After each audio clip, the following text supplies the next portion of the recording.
పుష్యమి నక్షత్రం, అనురాధ నక్షత్రం, ఉత్తరాభద్ర నక్షత్రం, ఈ 3 నక్షత్రాల్లో మీరు జన్మించారా? ఈ 3 నక్షత్రాలకు అధిపతి శనీశ్వరుడు. ఈ నక్షత్రాల్లో జన్మించిన వారికి కొన్ని సమస్యలు వచ్చే అవకాశం ఉంది. కాబట్టి ఆ శని అనుగ్రహ సిద్ధి మీరు పొందాలంటే నేను కొన్ని పరిహారాలు చెప్తాను. ఆ పరిహారాలు కనుక మీరు చేసుకున్నట్లయితే మీకున్న ఎలాంటి సమస్యలైనా కూడా పోయే అవకాశం ఉంది.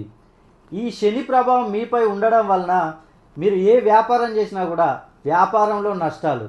మీరు ఎంత డబ్బైనా సంపాదించండి, డబ్బు అనేది మీకు అస్సలు నిలవదు, నీళ్ళలా ఖర్చు అయిపోతూ ఉంటుంది. అదేవిధంగా మీకు పనులలో ఆటంకాలు, కోర్టు కేసులు ఉన్నట్లయితే పెండింగ్లో పడిపోతూ ఉంటాయి. అదేవిధంగా వివాహాలు కూడా మీకు ఆలస్యం అవుతూ ఉంటాయి. కాబట్టి ఈ 3 నక్షత్రాల్లో మీరు జన్మించి మీకేమైనా సమస్యలు ఉన్నట్లయితే ఒక్కసారి మీ పేరును మీరు సరిచేసుకోవాలి. మీ పేరును సరిచేసుకోవాలంటే మీ పేరులో ఒక అక్షరానికి ఒక విలువ అనేది ఉంటుంది. ఆ విలువను కనుక మీరు సరి చేసుకున్నట్లయితే మీకున్న ఎలాంటి సమస్యలైనా కూడా తొలగిపోయే అవకాశం ఉంది. కాబట్టి మీరు మీ యొక్క గోచారం మరియు అదేవిధంగా గ్రహచారం రెండింటిని మెర్జ్ చేసుకొని వాటి యొక్క స్థితిగతులను తెలుసుకుంటూ ముందుకెళ్ళినట్లయితే మీకున్న సమస్యలు మొత్తం తొలగిపోతాయి.